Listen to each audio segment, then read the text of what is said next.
नमस्कार, the wire में आपका स्वागत है। मैं हूं आरफा खानम शेरवानी। विपक्षी महिला सांसदों के हाथ में कोई हथियार तो नहीं था, लेकिन उनके मुंह में दांत जरूर थे। क्या होता अगर वो प्रधानमंत्री के बहुत नजदीक पहुंच गई होती और दांतों से अगर उन्होंने प्रधानमंत्री नरेंद्र मोदी जी को काट लिया होता। जी हाँ, ये कहना है टीडीपी के नेता दीपक रेड्डी जी का, यानी एनडीए के जो साथी हैं नरेंद्र मोदी की सरकार के। उन्होंने नेशनल टेलीविजन पर ये बयान दिया है। मैं तो बहुत देर से हंस रही हूं, मैं चाहती हूं आप भी जरा हंस लीजिए, देखिए तो जरा। There is a chance that they can go bite the prime minister also.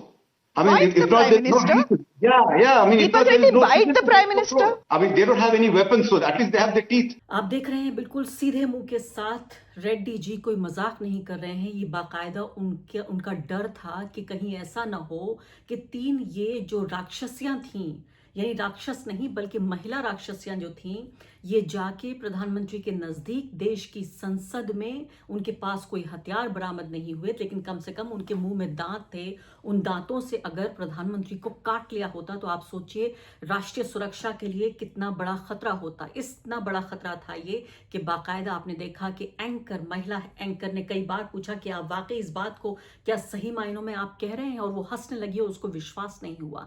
यही हालत है भारत में राजनीति की कि वो प्रधानमंत्री जो अपने आप को कहते हैं कि वो 56 इंच का उनका सीना है, एक ऐसा प्रधानमंत्री जो कि पूरे हमारे भारत के इतिहास में ऐसा कोई प्रधानमंत्री, ऐसा कोई मंत्री नहीं हुआ जो इतना मजबूत हो, जो देश की तमाम सीमा, जो तमाम बॉर्डर्स हैं हमारे, उसकी रखवाली कर रहा हो, जो घर में घुस के मारता हो, जिसने सिंदूर ऑपरेशन किया हो, जिसने पाकिस्तान को, चीन को और बाकी अमेरिका सबको लोहे के चने चबवा दिए हैं। उसको 3 महिला सांसदों से डर लगता है। इनको डर लगने से पहले आप ये देखिए कि डर किसको लगा। स्पीकर महोदय, जिनका काम है संविधान की रक्षा करना और निष्पक्ष तरीके से संसद के सदन को चलाना, ओम बिरला जी क्या फरमाते हैं। ये मैंने कहा, अगर हंसना काफी नहीं हुआ आपके लिए तो थोड़ा सा और हंस लीजिए।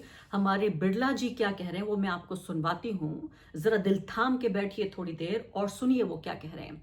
वो कहते हैं, सदन की गरिमा बनाए रखना मेरी जिम्मेदारी है। जब मुझे जानकारी मिली कि कुछ विपक्षी सांसद, महिला सांसद आगे बढ़ रही हैं तो मैंने तुरंत स्थिति की गंभीरता को समझा। प्रधानमंत्री की सुरक्षा सर्वोपरि है। हालांकि संख्या कम थी लेकिन भावनाएं प्रबल थी। मैं कोई जोखिम नहीं ले सकता था, इसलिए मैंने प्रधानमंत्री से आग्रह किया कि वो उस समय सदन में न आए। ये निर्णय पूरी तरह से एहतियात और मर्यादा के तहत लिया गया। सदन में जो दृश्य देखने को मिला वो संसदीय परंपराओं के अनुरूप नहीं था और इतिहास में एक काला धब्बा था। इन 3 महिलाओं के वेल में आगे बढ़ने को लेकर हमारे स्पीकर महोदय फरमा रहे हैं कि का इतिहास के दिन याद रखा जाएगा। ये इतिहास में काला धब्बा था। जी हाँ, आप ये देखिए कि वो व्यक्ति जिसका काम है संसद की पूरी प्रक्रिया को सुचारू रूप से चलाना, किसी भी पार्टी को, चाहे वो सत्ता पक्ष हो या विपक्ष हो, उसके साथ ऐसा बर्ताव नहीं कर सकता जिससे कि वो एक फेवरेबल, यानी उसका पक्ष ले रहा हो। लेकिन आप ये देखिए किस तरीके से जो हमारी राजनीतिक स्थिति है वो क्या पहुंच चुकी है। और इसके अलावा आप ये देखिए, पहली बार ऐसा हुआ एक अप्रत्याशित तरीके से, पार्लियामेंट की हिस्ट्री में पहली बार यह हुआ कि लोकसभा को मोशन ऑफ थैंक्स जो राष्ट्रपति के एड्रेस का था, बिना पास करना पड़ा, बिना प्रधानमंत्री की जो जरूरी स्पीच होती है उसके बगैर ही इसको पास करना पड़ा। और ऑपोजिशन ने जो प्रोटेस्ट किया उसके बाद, और चूंकि बिरला जी को डर लग रहा था, प्रधानमंत्री की जान को खतरा था 3 महिला एमपीज के वहां उनके नजदीक पहुंच जाने से। जी हाँ, तो सिलसिलेवार तरीके से दोबारा सुनिए क्या क्या हुआ था। लोकसभा में प्रधानमंत्री का भाषण बच होने ही वाला था, उससे कुछ लम्हे पहले विपक्षी महिला सांसद सामने आ गईं। स्पीकर साहब को अचानक बहुत खतरा महसूस होने लगा, मानो 3 महिला सांसद प्रधानमंत्री को नुकसान पहुंचा देंगी। तुरंत प्रधानमंत्री को सदन में न आने की सलाह दी गई। कहा गया माहौल उनके लिए महफूज नहीं है। इसके बाद महिला सांसद बैनर लेकर शांतिपूर्ण विरोध प्रदर्शन कर रही थीं, लेकिन इसे बहुत बड़ा हंगामा बताया गया। संसद की कार्रवाई रोक दी गई, भाषण भी नहीं हुआ और संसद के इतिहास में इसको काला धब्बा कह दिया गया। जी हाँ, टेलीविजन पे आप देखेंगे तो आपको लगेगा कि बहुत बड़ा कोई राष्ट्रीय सुरक्षा को खतरा है इन 3 महिला सांसदों से।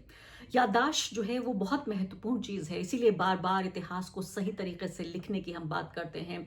2014 का ये वीडियो मैं आपको दिखाना चाहती हूँ उन लोगों की याददाश्त के लिए जो भूल गए हैं कि भारत का इतिहास 2014 से पहले भी था।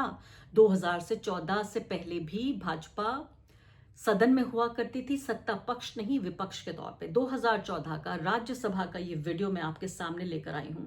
अब इसमें आप देखिए, इस वीडियो में बीजेपी एमपी जो हैं उन्होंने डॉक्टर मनमोहन सिंह को चारों तरफ से घेर रखा है।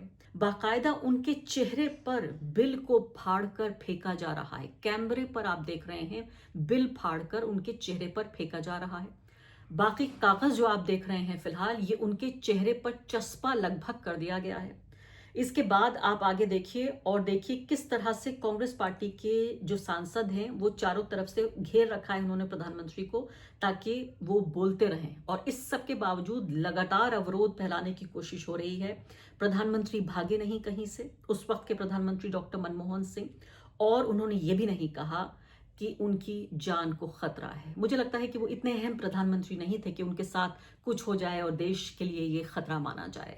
वो मनमोहन सिंह जिनको देश के इतिहास का सबसे कमजोर प्रधानमंत्री कहा गया, वो मनमोहन सिंह जिनको मौन मोहन सिंह कहा गया, वो मनमोहन सिंह जिनको इतिहास में कोई महत्वपूर्ण व्यक्ति के तौर पर नहीं देखा गया, 10 साल देश के प्रधानमंत्री होने के बावजूद एक ऐसा व्यक्ति जिसकी सहनशीलता को आप देख रहे हैं, न वो घबराया है न जरा ही डरा है। उसने कभी ये नहीं कहा कि उनके जो सीना है वो 56 इंच का है, कभी उन्होंने ये नहीं कहा कि वो घर में घुस के मारेंगे, कभी उन्होंने ये नहीं कहा कि वो लोहे के चने चबा देंगे, उन्होंने कभी ये नहीं कहा कि देश के इतिहास के वो सबसे महत्वपूर्ण व्यक्ति हैं। लेकिन शांति से और बहुत ही सिंसियरिटी के साथ और बहुत ही आत्मविश्वास के साथ अपना काम करते चले गए। और ऐसे वक्त में जबकि पूरी दुनिया में आर्थिक अस्थिरता का माहौल था, मंदी का माहौल था, हमारे देश की नाव को उन्होंने पार लगा दिया। नरेंद्र मोदी फिर राज्यसभा में बोले प्रधानमंत्री और कह रहे हैं कि 25 साल से मुझे भर भर कर गालियां दी जा रही हैं। 25 साल से मुझे गाली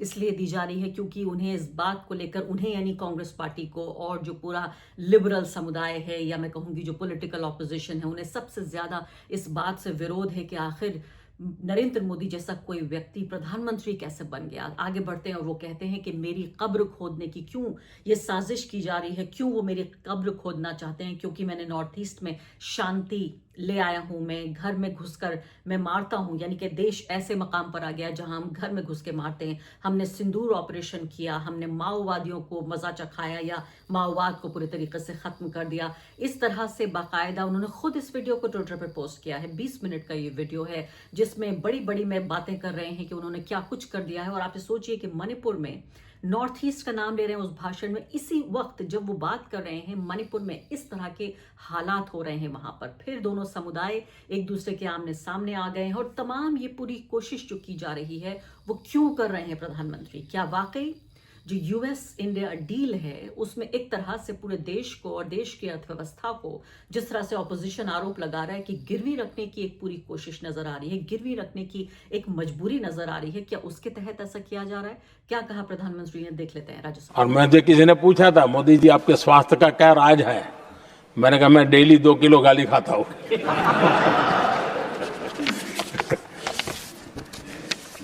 आदरणीय सभापति जी, ये मोदी की कब्र क्यों खोदना चाहते हैं? ये सिर्फ नारा नहीं है, ये इनके भीतर पड़ी हुई नफरत का प्रतिबिंब है, इसकी अभिव्यक्ति है। और वे इसलिए हैं, हमने 370 की दीवार गिरा दी, इसलिए वो मोदी की कब्र खोदना चाहते हैं। हमने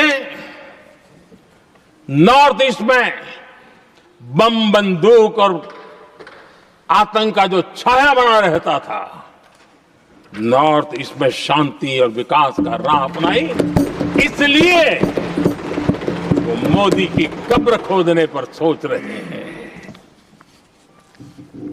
पाकिस्तानी आतंकियों को घर में घुस करके जवाब देते हैं, इसलिए मोदी की कब्र खोदने की बात कर रहे हैं। तो आखिर में मैं यही कहना चाहती हूँ, आप ये देखिए कि इस देश को कैसे सर्कस के तौर पर तब्दील किया जा रहा है कि महिला सांसदों के पास हथियार नहीं थे तो क्या वो उन्हें काट नहीं सकती थी? उनके पास दांत तो थे, हथियार नहीं थे तो दांत थे। एक ऐसे व्यक्ति के लिए कहा जा रहा है जो कि जिन्होंने वॉर रुकवा दी थी। वॉर हिंदुस्तान पाकिस्तान के बीच नहीं, वो तो अलग बात है, जिसमें 50 बार कह चुके हैं डोनाल्ड ट्रंप कि मैंने ये वॉर रुकवाई, मैंने ये संधि कराई, मैंने युद्ध विराम कराया, मैंने सीज फायर कराई। लगातार और बार बार वो कहते रहते हैं कि नरेंद्र मोदी आए मेरे पास और कहने लगे कि एक लम्हे के लिए मुझसे मिल लीजिए, मे आई सी यू सर। नरेंद्र मोदी मुझे बार बार खुश करने की कोशिश करते हैं और मुझे लग रहा है कि अब वो ऐसे काम कर रहे हैं, मुझे खुश कर रहे हैं। उन्हीं के कहने पर रूस से हमने तेल खरीदना बंद कर दिया है। हफ्तों तक हम इस पर बहस करते रहे, हफ्तों तक प्रतिरोध करते रहे और आखिरकार हमने समर्पण कर दिया यूनाइटेड स्टेट्स के सामने। और अब देखिए डील भी जिस तरह की हुई है उसमें पूरे तरीके से हम अब रूस से तेल न खरीद कर वेनेजुएला और अमेरिका से तेल खरीदेंगे। हमारे जो भारतीय किसान हैं कृषि सेक्टर में, वैसे उसमें किस तरह का संकट पैदा हो सकता है, ये तमाम चीजें उस प्रधानमंत्री के बारे में जब ये कहा गया कि रूस और यूक्रेन के बीच उन्होंने वॉर रुकवा दी थी, वॉर रुकवा दी पापा, वो एड याद है ना आपको बीजेपी का? तो उस प्रधानमंत्री के बारे में ये तमाम तरह की बातें कही जा रही हैं। इतने इनसिक्योर, इतने कमजोर प्रधानमंत्री हैं जो 3 महिला सांसदों के उनके करीब पहुंचने से वो डर जाते हैं। प्रियंका गांधी ये कह रही हैं, क्या हुआ अगर पहुंच गई ट्रेजरी बेंचेस के सामने ये 3 महिला सांसद? प्रधानमंत्री की जान को बिल्कुल भी खतरा नहीं था। और किस तरह से तमाम जो कांग्रेस पार्टी के लोग हैं वो यही कह रहे हैं कि ये वही प्रधानमंत्री है जो दूसरे देशों के बीच वॉर रुकवा देते हैं। प्रियंका गांधी क्या कह रही हैं, सुन लेते हैं। The Prime Minister, absolute lies. It is an absolute lie. There is no question of anybody raising any hands on the Prime Minister, trying to hurt him or any such thing. There is no question. So it is absolutely wrong of anybody to say that there was any such plan. There was no such plan. But if you're going to allow your members to stand and quote books and talk nonsense, then this side, the opposition benches are going to protest. And I'm sorry, but the Prime Minister is now hiding behind the Speaker.